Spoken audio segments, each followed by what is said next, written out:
কলকাতা টিভির পর্দায় আপনাদেরকে সকলকে স্বাগত। আমি পূজালি রয়েছি আপনাদের সঙ্গেই। সোমবার কিন্তু দেখা গেছিল বিধানসভা চত্বরে বিক্ষোভ।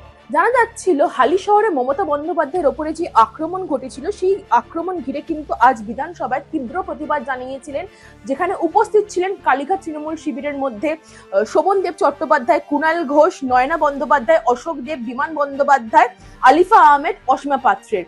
তার পাশাপাশি কিন্তু এখানে অদ্ভুত এক পরিবর্তন দেখা গেছিল, যেখানে দেখা গেছিল ঋতব্রত পন্থীর, অর্থাৎ যেখানে ঋতব্রত পন্থীর 3 বিধায়কও কিন্তু এই বিধানসভা চত্বরে এই কালীঘাট শিবিরের সাথে কিন্তু উপস্থিত ছিলেন। যেখানে দেখা গেছিল সেই তালিকার মধ্যে কিন্তু ছিল মেটিয়াব্রুজের বিধায়ক আব্দুল খালেক মোল্লা, বসিরহাটের বিধায়ক তৌসিফুর রহমান এবং বারুইপুর পূর্বের বিধায়ক বিবাস সর্দার।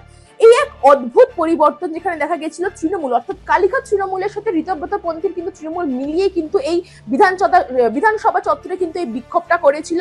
তার পাশাপাশি হয়তো এখান থেকে কি এটা উঠে আসছে যে তারা কি মমতা বন্দ্যোপাধ্যায়কে এখনো তাদের আদর্শ মানে? হ্যাঁ, ঠিক তাই। অর্থাৎ ঋতব্রত পন্থীর যেই বিধায়করা ছিলেন, যারা আজকে উপস্থিত ছিলেন এই বিধানসভা চত্বরে, সেখান থেকে কিন্তু জানা যাচ্ছে তারা কিন্তু বারবারই একই কথা বলছেন, যদি মমতা বন্দ্যোপাধ্যায়ের হাত যদি তাদের মাথার ওপরের নেতৃত্ব যদি না থাকতো, তাহলে কিন্তু তাদের পক্ষে কোনো মতেই কিন্তু এই বিধানসভা ভোটের এই ভোট গণনাতে এতগুলো ভোটে অর্থাৎ 500 ভোট কারো 600 ভোটে কিন্তু তারা পেতেনই না। তারা বারবার একই কথা বলছে, মমতা বন্দ্যোপাধ্যায় তাদেরকে যেরকম ভাবে গাইডেন্স করেছে, তারা কিন্তু সেই রকম ভাবেই কিন্তু তারা বিধানসভায় তাদের ইলেকশন টাইমে কিন্তু তারা তাদের নিজস্বতা দিয়েছেন, কিন্তু মমতা বন্দ্যোপাধ্যায় যেরকম ভাবে তাদেরকে গাইড করেছিলেন।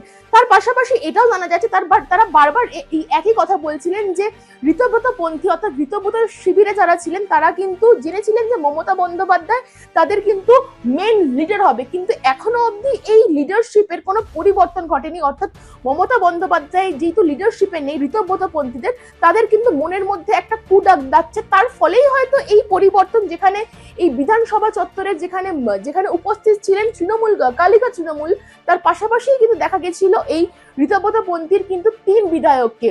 তার জেরেই কিন্তু এত কথাবার্তা নানান দিকে বা সোশ্যাল প্ল্যাটফর্মে যেখানে শুরু হচ্ছে, তার ফলেই তারা পরিষ্কারভাবে বার্তা দিয়েছেন যে মমতা বন্দ্যোপাধ্যায়ের ওপর কোনো আক্রমণ বা কোনো হামলা তারা কোনোভাবেই মানবেন না, এবং আগামী দিনেও যদি এরকম কোনো আক্রমণ ঘটে বা যদি মমতা বন্দ্যোপাধ্যায়ের ওপর যদি কোনো হামলা হয়, তারা কিন্তু সেই নিয়ে তীব্র প্রতিবাদ জানাবেন।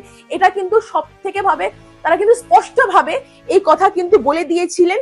যেখানে ছিলেন, আরেকবার আমি বলবো, যেখানে ছিলেন মেটিয়াব্রুজের বিধায়ক আব্দুল খালেক মোল্লা, বসিরহাটের বিধায়ক তৌসিফুর রহমান এবং বারুইপুর পূর্বের বিধায়ক বিবাস সর্দার। তারা বারবার জানিয়েছে যতবার মমতা বন্দ্যোপাধ্যায়ের ওপর আক্রমণ আসবে বা মমতা বন্দ্যোপাধ্যায়ের ওপর কোনো হামলা আসবে, তারা কিন্তু সব সময় মমতা বন্দ্যোপাধ্যায়ের সাথেই থাকবেন।